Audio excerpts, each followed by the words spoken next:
So today on the podcast, I have the amazing Emma Gribben, who's my friend and colleague, and she is a global digital marketer. And in the podcast today, we talk about customer personas, what that means for a business, how a business finds out who their customer is, what tools they use, templates that are available for that. And we talk a lot about digital strategy as part of that. And digital strategy is so important. And Emma reinforces that throughout the podcast. It's definitely what she's passionate about. And after you listen, you'll realise just why it is so important for business owners. Emma gives examples of clients that she's worked with where she has implemented a digital strategy and how that has actually turned things around for their business. So I know you're going to love it. Get your notepad ready. This is a good one. This is an exciting new digital world we live in, and I want this podcast to help inspire you on your entrepreneurial journey. It's not easy juggling all the balls in the world of work, and I know that more than anyone. But I invite you to join thousands of our other listeners as we talk about all things money, marketing, hard times and successes. So get ready to be challenged and inspired. This is the Dig Podcast. Thank you so much for coming, Emma. Thank you so much for having me, Caroline. Oh, no problem. It's so good to see you face to face. We haven't seen each other in so long because of the pandemic. So yeah, it's sort of weird getting to meet people again in person, but I'm liking it. Yeah, I'm liking it too. Well, thank you so much for coming. And I guess I kind of give a wee synopsis there, like only a few lines of what you do, but just give everybody a wee idea of like how did you come to be a digital marketer? How did this all start and what your experience is? And so what you described does cover what I do, but it's really, really broad. And what we cover in a week it's exciting, but it's definitely really busy. But I didn't always know that I wanted to work in digital. I didn't really know a whole lot about it until about 2010. But I always said I wanted to own my own business. So at school, it was like, what do you want to do when you're older? I said, well, I want to own my own business, but I didn't really know what that was. So I decided to study communications, advertising and marketing at Ulster University because of the different options it could provide. And again, I wasn't entirely sure, but I wanted to go down that marketing route. So not that long after I graduated, the internet was really becoming a thing, and we're like, oh, right, websites and emails, and we're okay. And I thought, well, I've just graduated and I don't know an awful lot about this. I'd need to really upskill myself. So I went and did a postgraduate certificate at Ulster University, all just in digital media. And that kind of gave me the tools. And one of the key things there was strategy. And I remember thinking, that's lovely, but tell me how to do all of the, website building and the social media. I really wanted to get down to business. So we had a nice mix of topics there, but it didn't feel like a course. It didn't feel like a slog. I really, really enjoyed it. And when it was over, I actually felt quite sad that the course had finished. I was like, I want to do that again or do something similar. So it was then I really knew I wanted to work in digital marketing, and then I specialised in it from there through a couple of in-house roles. And then in 2014, I decided to move to Dubai on a whim, just as you do. As you do, uh-huh. And I thought, you know what, I'll go somewhere else. I'll try something else because life's short. And if I stay here, I'll get a mortgage and buy a house and I'll not go anywhere. So I went, and I don't regret going, but it was just not what I thought it would be whatsoever. I think a complete culture shock. Realised I am more of a home bird than what I thought. So I was there about 6 months or so, and then I realised, you know what, I think it's time to do something different. And that's when I came home and started up my own business, and that was 6 years ago now. So time's been flying since then. And obviously you gained so much experience before you just decided to launch your own business. Is there anywhere particular that you gained lots of experience or? Yeah, definitely. The place where I learned a lot and was able to really put everything I knew into practice was whenever I worked at Linwood's Health Foods. Okay. So I loved working there. It's the best job I've had, even still. And it was a really, really exciting company to work for because everybody was very grounded with local roots. Everyone knew where we came from, but yet no, we were sitting in conference calls with the PR company in LA, who were obviously so glam and international, and we were like, oh yeah, we're in Madden and County Armagh, looking out in the cows, we're in the field across the road. But it was just really exciting to get to work in global campaigns, and also digital was quite new, in terms of all of the opportunities it could provide to the company. So it was a hugely exciting time. But also I got to work with some of the people who are still what I would call digital leaders, like Barry Adams. He worked with us in SEO. And then also we got to work with Jill from Origin Digital, who's now expanded globally. So at the time I knew these people were really talented, and I think even their success since then has really been proven that kind of way. But I learned a lot and was able to put a lot into practice, and that really gave me the confidence to know this is definitely the right career for me. You know, this is definitely the right move, and just to fuel that passion that I had for it. Oh my God, it's so, like, I'm sure you're all listening thinking, this girl knows, like, this is, I remember the first time I heard you speak, and I felt like, oh my God, she's so smart. She is so smart. How does she know all this? And I was obsessed with listening to you ever since. So that's why I was so excited when you said yes, Emma. But you are so clued into the digital, obviously it's your job, but like you just know your stuff. So I'm going to like pull it all out today. I hope you don't mind. So digital strategy, people are listening. What does that mean? Those are words to some people, but what is a digital strategy? It's certainly not the sexy part of digital. Let's put it that way. You know, people are very much now about TikTok and Instagram Reels and, you know, all the fun kind of things. Yes. But I'm doing more and more work in digital strategy, and the impact that we're seeing is phenomenal. But digital strategy is a really, really important part of any digital marketing, like whether it's a function or campaigns. And I'm getting a lot of clients come to us now who are like, right, Emma, this is what we've done so far. Social's working okay. We've experimented with email. We know we need to do something on our website, but we're kind of like, we need the next step. We need a push. We've kind of plateaued. So what we do there is we take stock of everything. So when it comes to digital strategy, it's very much about not just jumping on the next trend or saying, okay, well, look, you're not doing TikTok. It's really cool right now. Like, you need to do that and all your problems will be solved. But rather really taking a deep analytical view of the company, doing a situation analysis to see what is working, what's not working, what could be improved, understanding the customers in a lot of detail, and then going through and developing objectives, strategy, tactics, action, and then making sure we can measure all of that. So what I've described is the SOSTAC model, ultimately. That's something I picked up whenever I was studying digital media communication way back in 2012. But it's something I use practically every month with clients now. It's developed by P.R. Smith. It's kind of one of those timeless frameworks. And it's not just for digital marketing. I've tried to apply it to home life too. Right, tell us more. So in what way? So with SOSTAC, it stands for situation analysis, objective setting, strategy, tactics, actions, and control. Okay. And it's ultimately like a circle. Okay. So, you know, you just move from one step to the next. So with anything, you just get the data. So you do your situation analysis and be like, right, where are we now? You know, what's going on? So that's where a lot of businesses really benefit from, because they're working away, they're doing what they do, but they're not actually taking stock of, is that working? You know, is social media actually driving revenue for us? Or is organic traffic where we're getting it all from? So we take a lot of the channels that they're using. We use tools that they quite often already have, like analytics, but we just analyze it in a way that they're like, oh, I didn't know that. You know, that data was there, but they didn't know it. Mm-hmm. And we kind of just paint a really clear picture for them and outline what they should be doing next. And then that's them on the motorway flying. Oh my God. So interesting you say this, because I just spoke with a girl that I used to mentor, but now we're friends. You know that happens where you mentor people and then you're friends. So we'd still stay in touch. And she said to me, oh, like, I've done 10 reels, just when you talk about reels, I've done 10 reels, and there's, you know, and it took me so much time, and you all said we should be doing reels and nothing's happening. And I felt bad for her because she was so invested in these reels, because there was the buzzword, like you said, but there's no email marketing, there's no, you know, any of the other things you're talking about to back it all up to make the sales happen. So what you're saying, I think every business owner needs to They absolutely do, yeah. Like, I'm so passionate about strategy, and as I said, it's one of the least sexy elements because people don't see it straight away when they go onto Instagram. But the reason why I'm so passionate about strategy as well is in the last 12 to 16 or even 18 months throughout the pandemic, the businesses that I've worked with where we've created a strategy and done all that and followed the SOSTAC process, like one organisation, they've asked me not to name it because they're doing really, really well, which is fantastic for them. But they reached their 12-month goals within 6 months.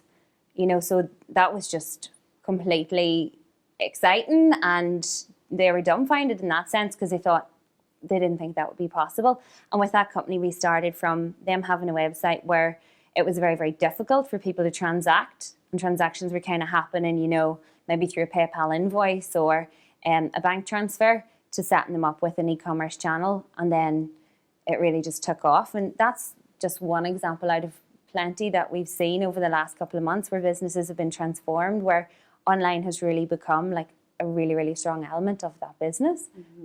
And I get it's just so hard for business owners now. Like I spoke to somebody else this morning who actually started off with an online store and now they have a bricks and mortar store. So they've done it the other way around and they're definitely ahead of the game. But all of the traditional retailer, I'm talking about retail, I suppose, but product-based people are used to like having a bricks and mortar and now they're having to face this online world. Yeah, so it can be daunting, you know. yeah, oh my God, yes, because they're one-man band sometimes. And even like there's a company we worked with and they have a number of outlets across the island of Ireland and they were really, really strong in the pandemic and then overnight they were closed and they just thought, what do we do? How do we respond? Let's do click and collect. But they knew that there was an opportunity to sell online. So they started from nothing, like a brochure site, and then were able to grow their revenue into 3 figures within 6 months or so.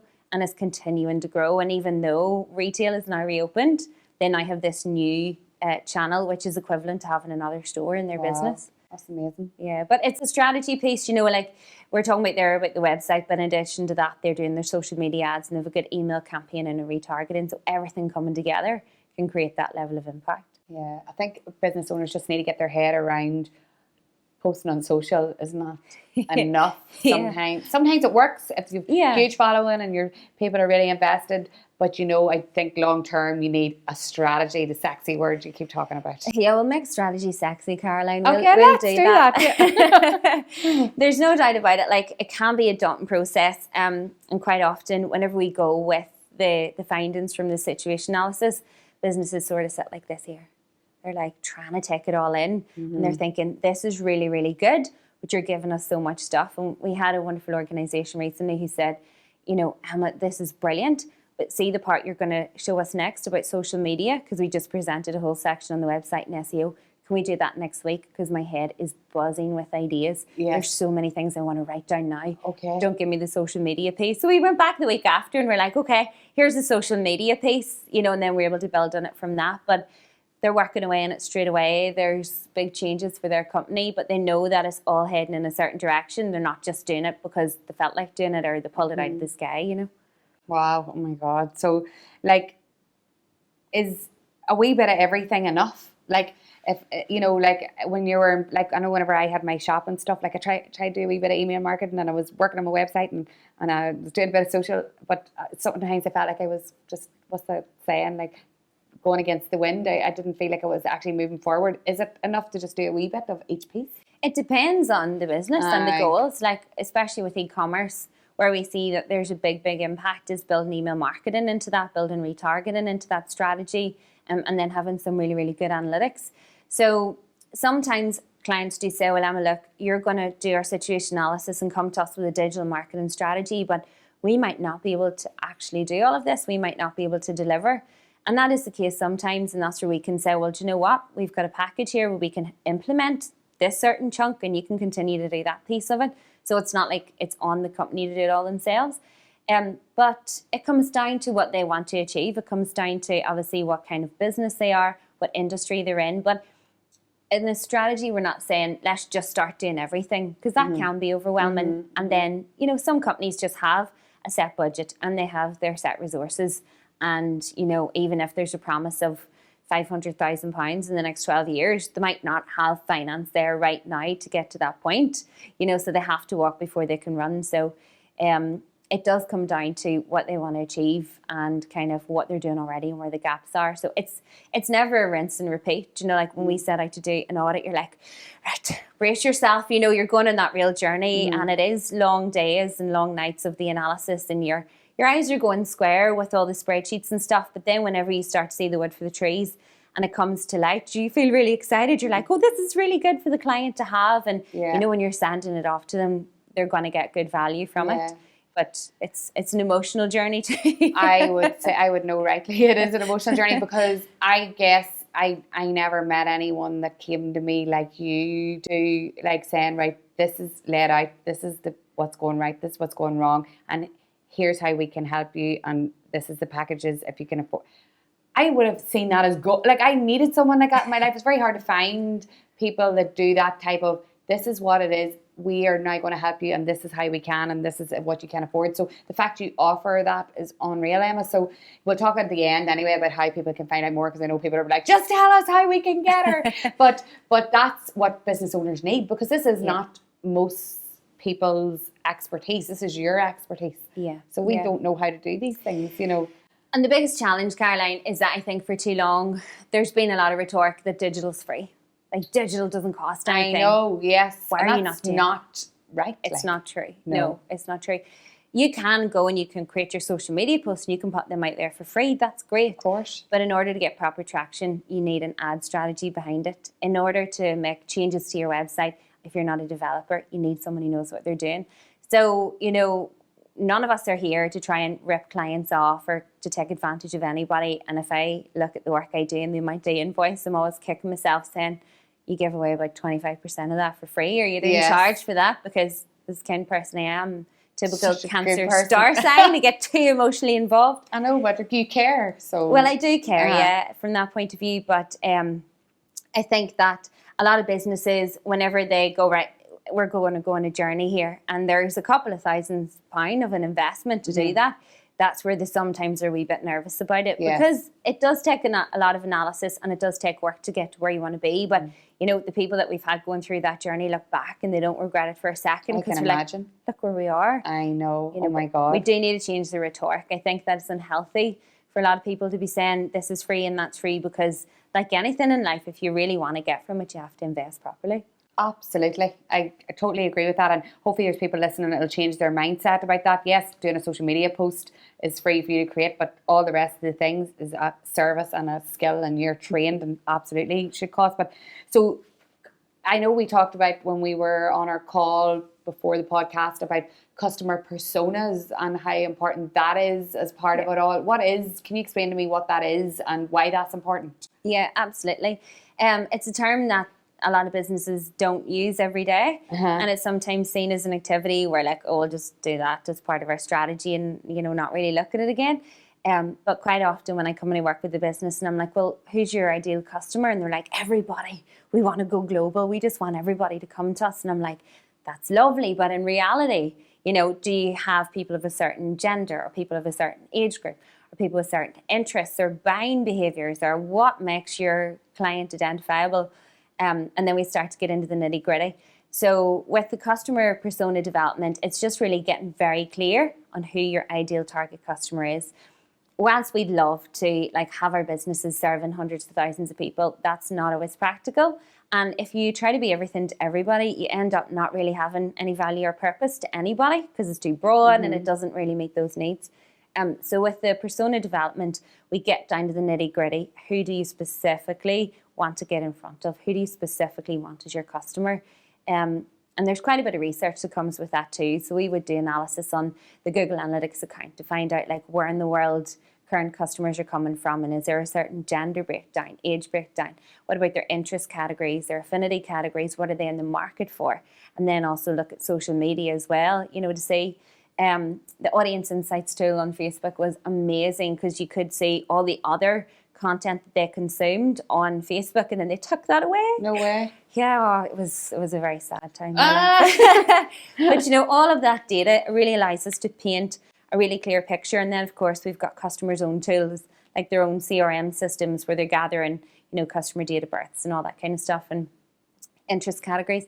But it's just putting the pieces of the puzzle together, and then the client's like, yeah, that totally does represent who we want to go after. Or do you know what? Let's service a new market. So one of the companies that I'd worked with throughout the pandemic, they had a slightly older customer. And then as a result of everything that was happening, this is, do you know what? We need to go after a customer group that's now like 10 years older, because they're going to be more au fait with shopping online. And then they even adjusted their whole product offering. Now, not overhauled it entirely, but brought in some new pieces to reach that slightly younger customer as a result. You know, so by looking at it, they were able to say, the way we're going could actually be improved, you know, if we make a change here. So I find it really exciting. You know, I studied sociology, so I love looking at society and trends and all that kind of stuff.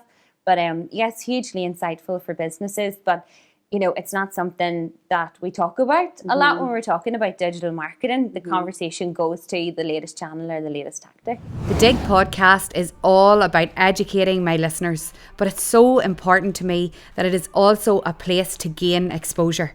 Each week, we open up the podcast to brands and business owners to pitch to you guys. I can't wait for you to hear from this week's business. Hi everyone, it's Paula from Orange Box Farm Shop. I am just coming on to tell you all a little bit about ourselves. We are based in English, which is a wee village just outside Dungannon. Orange Box first started actually as a catering company in our own home, which we quickly outgrew and has now developed into a family-run farm shop incorporating all our fresh foods. We are renowned for our wheaten bread and pepper sauce, with people travelling from far and wide to purchase. Our customers are also big fans of our homemade coleslaw, buying close to 80 kilo every week. We still are very focused on our catering side of our business along with the farm shop. So if you have a function coming up, give us a shout and we can advise you on different food options and packages. Within the shop itself, we do specialise in a range of gluten-free products. These can be pre-ordered by contacting us directly in the shop or via our social. We also wholesale these products to a number of shops. So if you're a local business and are interested in any gluten-free products, please just give us a shout. The farm shop itself is open Monday to Friday, 8 a.m. to 5:30 p.m. and a Saturday, 8 a.m. to 4 p.m. So follow us on social and join our journey of providing amazing food for the local community. Like you say to people who are your customer and they think they know them, but do they know like where they shop and what they're eating and who they're going out with at the weekend? That all matters when you're trying to market to them, right? It does, surely. And how do they get started? Like, how do businesses get started trying to find out, like, what tools can they use? Like, well, you've named a few there, but... Yeah, well, even, at a very basic premise, Google Analytics. Just you go in and look at your audience, look at the age breakdown, the gender breakdown. Go and look at tell people how to get Google Analytics, because people don't know. Just go to Google Analytics. Google Analytics. Okay, Google Analytics. And there's a big and I'm not saying that as in, like, I didn't know this either till I started to work with people like Emma, who actually had said this is how you do it. So, yep. Yeah. Google Analytics. There's a big Start Now button or Sign In button. Go with that. And then it'll ask you for your website. And if you don't have your tracking code installed, it will walk you through the process of doing that. Like if you have a website like Shopify, you quite literally get your tracking code, copy it and paste it into your Shopify. So it's very, very straightforward in order to set it up. But there you have it. It's amazing. I couldn't do my job without that kind of data. And it's amazing many business owners wouldn't even know how to access that. Yeah. And we still work with a lot of businesses. They're like, I think the web developer set that up. I know. They haven't looked at it since, so they're not getting any of that data. They're not getting any of that insight. But if it's there, all the better. It's better than setting it up today. It doesn't go retrospectively. Yes. It has to be, it tracks from the minute now it's set up. So even if it is there and you haven't looked at it, that's still a good thing. Yeah. Uncover all that goodness. So don't think it's hard to access. It's not just Google Analytics, hit Start Now or sign in with your email. Yeah, your Gmail account. Yeah. Okay, so everybody try and investigate that and see what your trends are and who your audience is.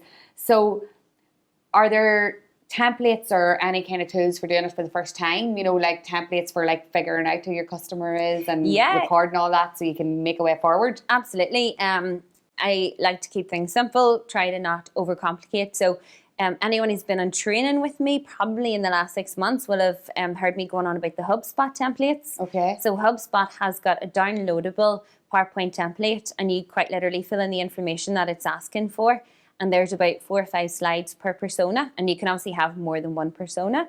So it's free to download. And then also they have a persona builder. So if you want to take a wee bit more lighthearted approach to it, you can create a wee avatar and choose like the hair colour and clothing colour and skin colour of your ideal customer, and that can be just a bit of a visual representation.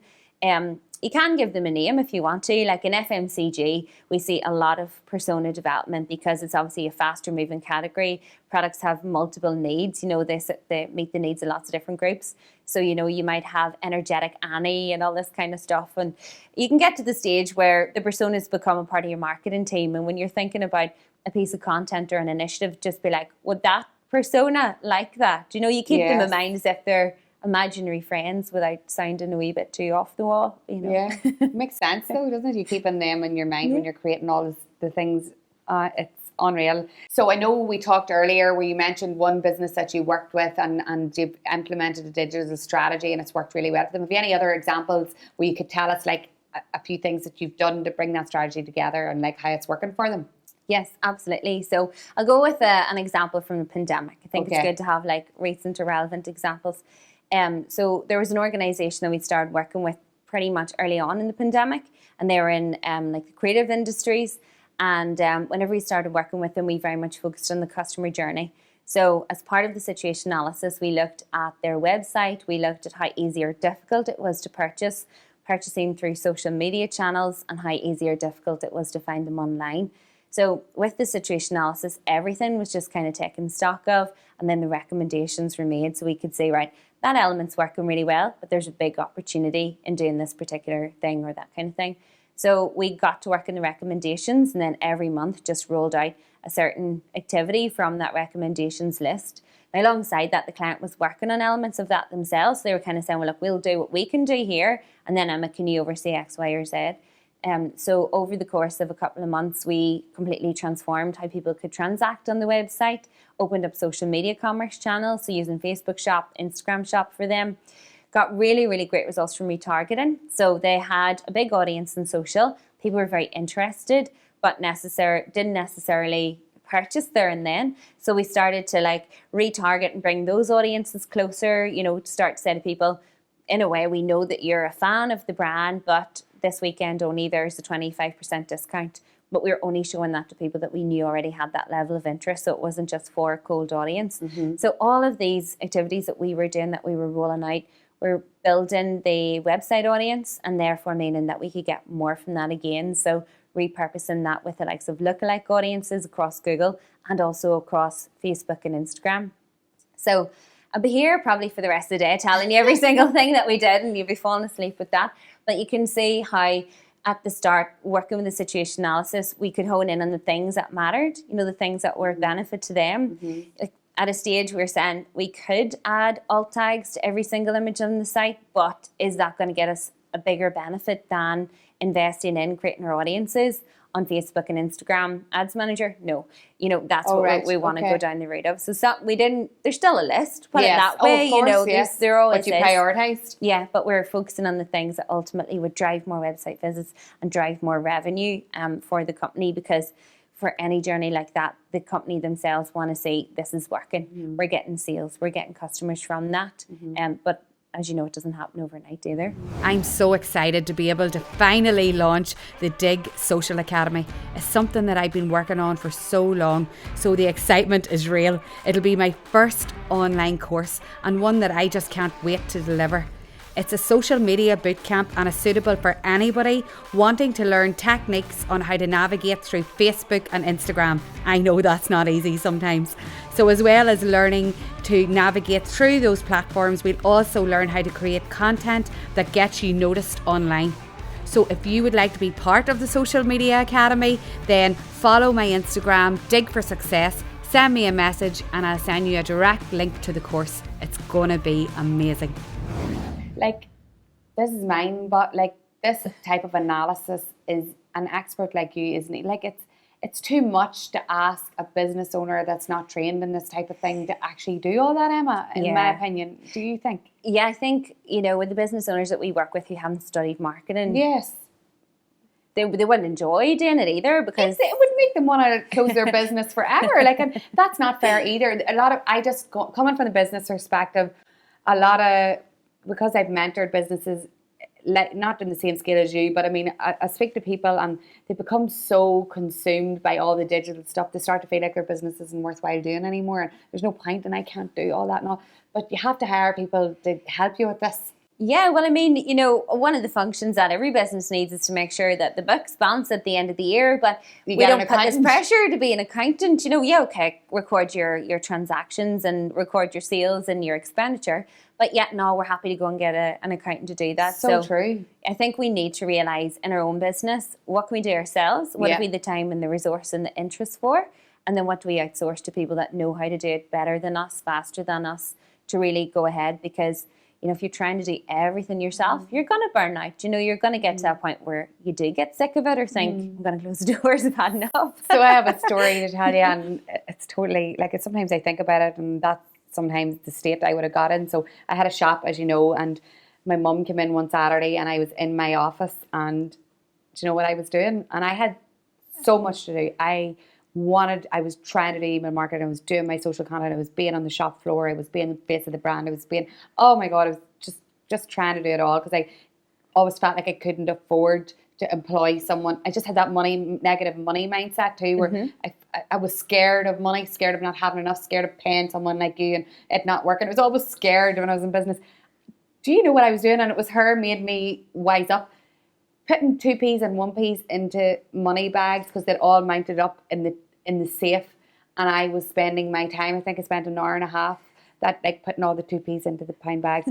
And she goes to me, what are you doing? And I was like, I'm just sorting out these 2p's and 1p's. And she was like, Caroline, you own this shop. This is not a good way to spend your time. And I was like, I was so overwhelmed with everything I do. I stepped back and started to sort out the petty cash, because I couldn't even focus. And then I had to do what you're talking about. I had to pull myself back, say, right, this is what, and look at it and get people like yourself and Digital 24 and all to help me look at strategy and all.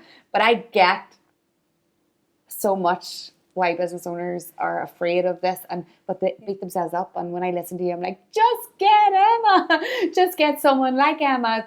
See who you can get that you connect with, and let you do your thing. I think that the reason why someone's in business is that they see an idea or they have a talent. Just focus on that. I know. Put your energies into what you're good at, and don't try and do everything yourself.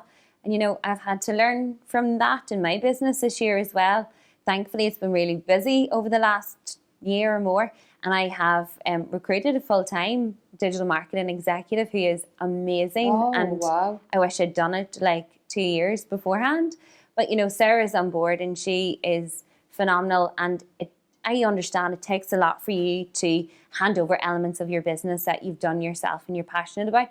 But just get someone who's really good and get someone who you can trust. And then the load is 20 million times lighter. And you don't sort 2p's and 1p's because you're so frustrated about all the work you have to do. I'll never forget that day, but she made me wake up and say, Caroline, come on. So sometimes you need somebody to pull you out of the hole, and as a business owner, you get into that hole a lot. Yeah. But I have written here, what advice would you give business owners struggling to embrace all of this? But we've just talked about it. So, is there anything else there, if they are struggling, that they could be doing to maybe start doing things themselves, or what do you think? I think it does start with data. If they're in a position where they're confused or they're unsure, just get down to the facts. Figure out how many sales are you getting in a month, how many sales are you getting in a year, and where they're coming from. And just start to look at all of your channels. Like, look at your website on mobile phone. And it still surprises me in training, when I say, right, get out your mobile phone and have a look at your site.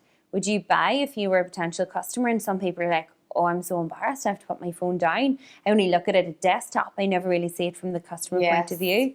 Just start to look at the main channels and try and step outside of your own role and say, if I was a customer, like, would I like that? Is it clear? Or get people within your own business to try and help you with it. But, start off with the data. The easiest thing is to speak to someone that knows what they're doing and just say, look, this is what we want to achieve, more sales, or we want to expand into another territory, or we want to launch a new product, or whatever it is. Just get the right people on board that know how to do it, who can support you, who've done it a million times beforehand, and are going to be passionate in your business, to do that kind of thing. But it's like any big challenge. When you break it down into the smaller steps, you're like, okay, I have this step, and then that one, and then the one after. And the next thing you know, you're halfway through it, and it doesn't really feel daunting anymore. You're such a logical thinker, aren't you? And a planner. Like, I know that about you already, but when I hear you saying it again, I'm like, yes, this is what you should be doing. So step by step, taking one bit at a time and working through it, and you get to the end result then. I'm already asking Niall, and it's a Tuesday, what are we doing on Sunday? Are we leaving at this time or that time? And he was like, I have to go. Talk to you later. This is your Emma's fiance. He's not as strategically thinking as you. No, he's tortured by my plans. But here, we get it got done. you where you are. Well, like, I wish that I had been brave enough to take the step in my business to get, but look, you live and you learn, and I'm seeing all the things now that, you know, I wish I had known then, but hindsight's a great thing. But this is why I love doing the podcast, Emma, because there'd be people listening that just need this wee bit of confidence, listening to this, going, God, you know what, I'm just going to get someone to help me with this.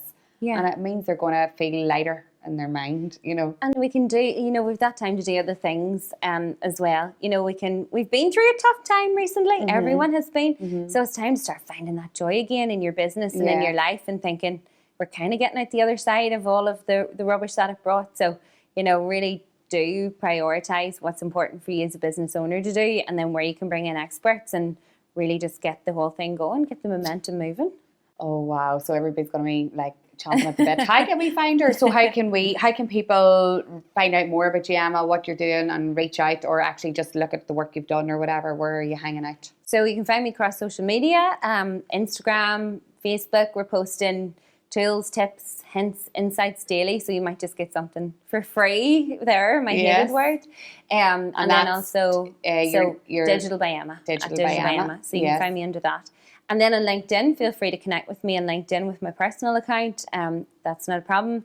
Reach out to me if people have questions as well. I really love getting questions like, I heard you said this, or I was at a workshop recently and you mentioned that. So follow up that way. And also you can check out my website, www.digitalbyemma.com. All the packages are on there, and there's a contact form if you just want to ask a question and find out more. So just to add to that, Emma is obviously, I said at the start, my friend and colleague, but when I closed my shop and was moving into a new part of my life, and Emma, I reached out to Emma for kind of like, can I do this? Am I good enough? Is this okay? She said to me, you know, so many, I don't know if you know, but you were so encouraging of what I could do, but also realistic, and that's why you're so, I love what you do and how you talk, because you made me say, no, you can do this is how you do it, and you helped me in so many ways. Like, you told me things to do, no, you need to do this, you need to do that, move forward with this, and that helped. And that was all. I was just doing it. I know you would do that for anybody that reached out, so definitely check out Emma. She's my friend first, but you can check her out and see, you know, I just think you're great, and you do give free tips and everything, and even if they never get you in for their services, following you online is very, very inspirational. So like also, like, people can get in touch with questions. That's totally fine. Knowledge. That's what I mean. You're so good. You just give out your information regardless of being I go to bed thinking about client problems and solutions, and then I'm like, I have to go to sleep now. The alarm's going to go off. Well, that shows how passionate you are about your job. But anyway, we could talk all night. Thank you so much, and thanks for coming on the Dig podcast. It was my pleasure. Thank you for having me. Thank you. Thank you so much for tuning in to another week of the Dig podcast. If you missed anything, we've made some show notes for you with all the links and all the good stuff we've talked about today. Remember, if you do listen to an episode, screenshot it and share it on social. Remember to tag me so that I see it and I can reshare on my platform. I love to see everyone tuning in each week. It has been an honour to be your host. I look forward to our next episode.